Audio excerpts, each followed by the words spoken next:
Islamabad and Lahore, but all of it has been through paying rent. This facility that you see rendered behind you is going to be purpose-built. It includes an auditorium. It includes a library, offices for staff, standardized testing facilities, and just everything that you will need to send students and faculty to the United States and to bring faculty, hopefully, and inshallah, someday students to Pakistan. All right, a little bit of background on how this project came about. And I think many of you who are here had some role in that and will remember that at some point since 2016, I have called and asked you a favor. Many of you, as you walked in, told me, I haven't forgotten the favor you asked. So let's see. I don't know where to start. I hate to go all the way back to 1950, but I will. I mean, since 1950, we've sent about 9,000 Pakistanis to the US, and about 1,000 people like me have come to Pakistan. Right now, as you all know, we're managing the world's biggest Fulbright program. This year, we're sending about more than 200 students on fully funded PhD and master's degrees. We send another 200 on the global UGrad program. So this is a very large commitment from the US government, which I know our Chargé is going to talk about, to the people of Pakistan. And I'm very happy to say that the government of Pakistan also supports us very substantially to keep the binationality of the support is total. Okay, the real impetus for this headquarters came in 2016. I'm going to thank the Supreme Court of Pakistan for his ruling in 2016 that we could not keep operating in a residential neighborhood. We were in violation of, we were in non-conforming use. What to do? We can't move to a commercial area.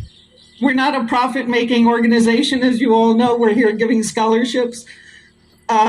Security is, as you can see, an issue. So what to do? So we went to the foreign ministry and said, please, we need your help.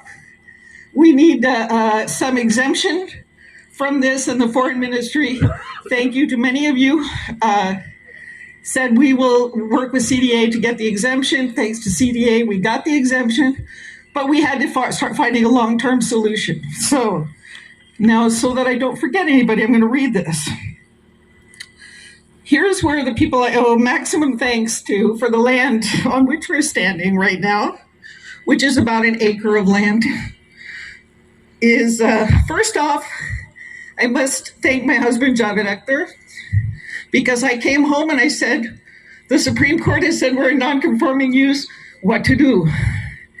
And he started solving my problems, and at least in this respect, I can say he's made my dreams come true.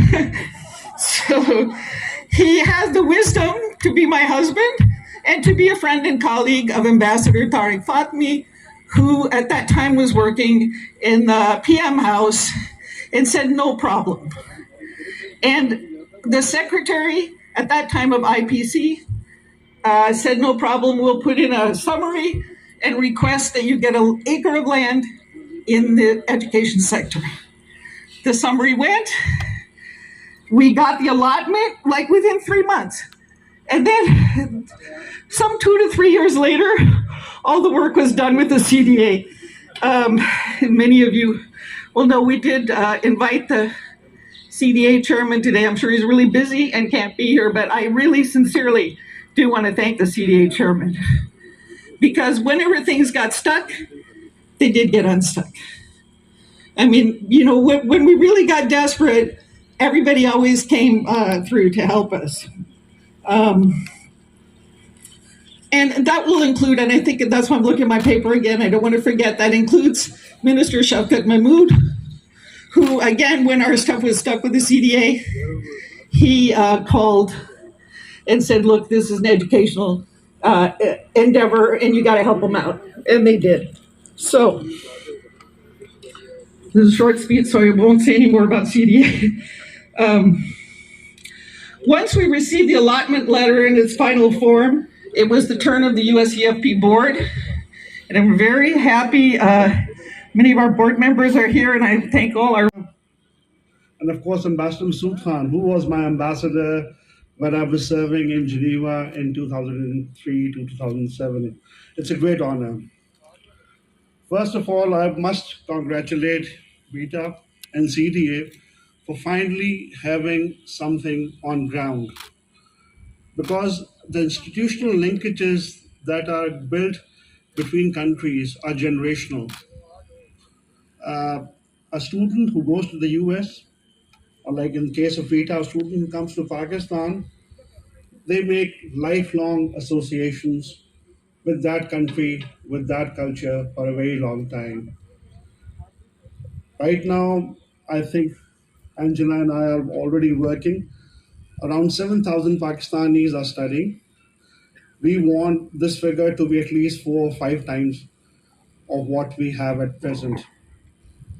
And of course, similarly, we would greatly welcome students coming from the US, students and teachers coming from the US, because as was stated, I'm a graduate of Qaid Azam University, and at that time, we used to have regular faculty coming from the US.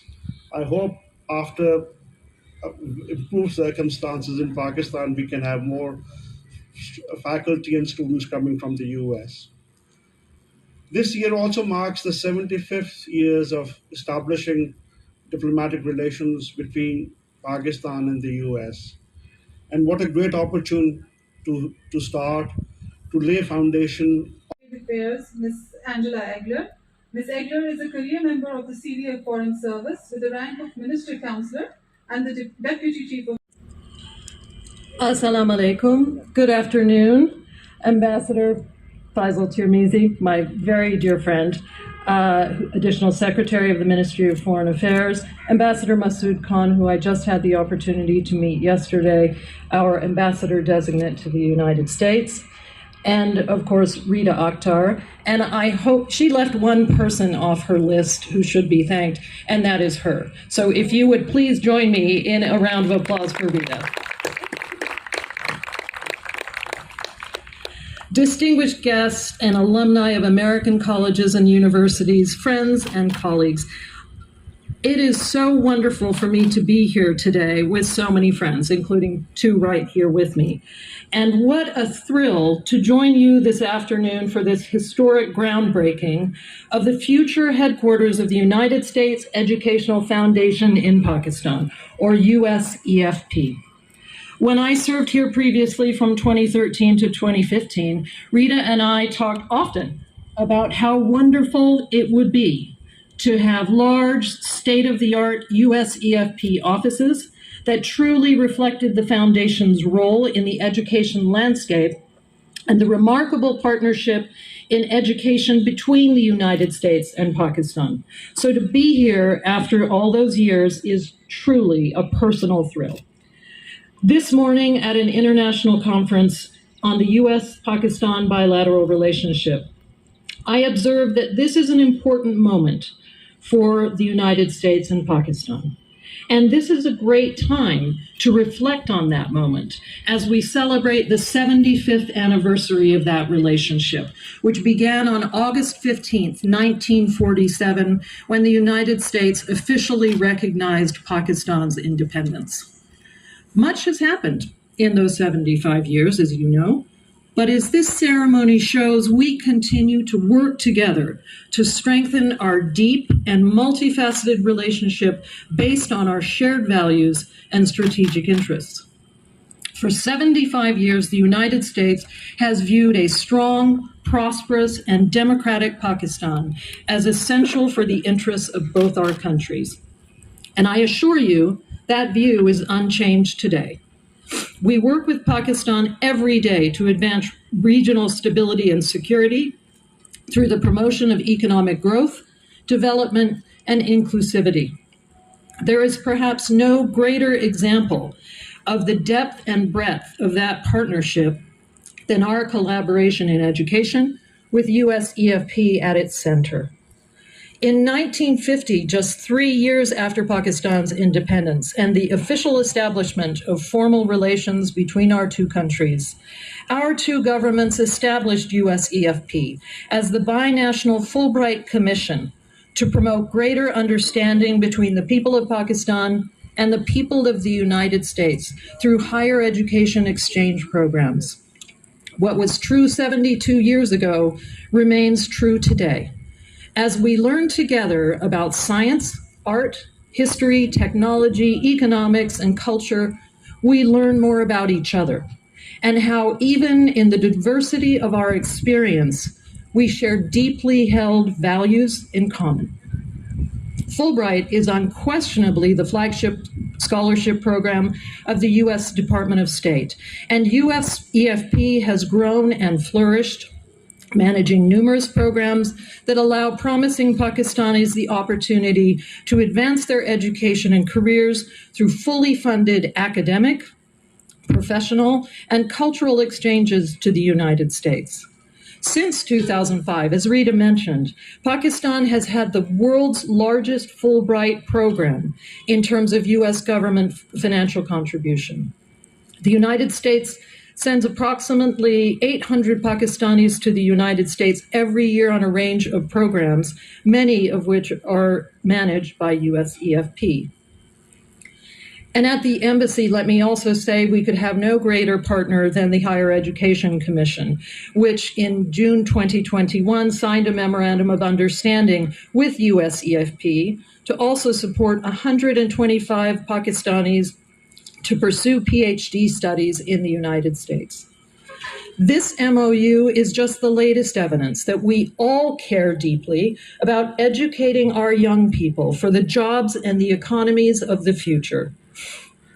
U.S. contributions to Fulbright and other exchange programs represent our investment in Pakistan's future and our commitment to the social and economic development of this country. Pakistan's donation of ground for this building represents your commitment to foster and promote future generations of exchange participants who will play leading roles in Pakistan's future, just like so many of you here today.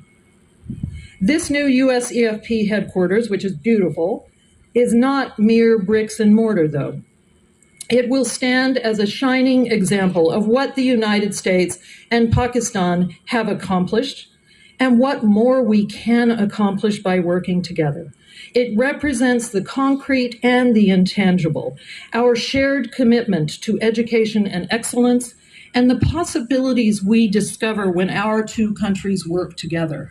A partnership that has spanned 75 years, including 72 years of sending our people to each other's shores, enriching each other's communities, and creating lasting bonds between the people of America and Pakistan. And it is a tribute to the more than 32,000 Pakistani exchange alumni, many from Fulbright and including a number of you, who are ambassadors for Pakistan in the United States. As I said to Ambassador Kwan, not quite like him, but very truly Pakistani ambassadors to America. And they have returned to share their understanding of my country with their communities here. Today, our shared challenges transcend borders, from climate change to COVID, to equitable economic development, and to countering extremism in all its forms. We are all connected through the experiences we share, the challenges we face, and the opportunities we have. Today's groundbreaking is just the next step in the tremendous work of USEFP and all of you who are dedicated to bringing our people together through education. And I, for one, am very eager to watch it continue for decades to come. Thank you all so much. Thank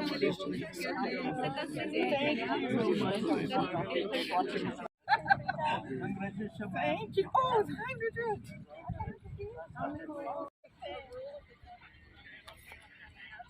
Oh, it is. No, you don't have to. I have to do it. I want them to.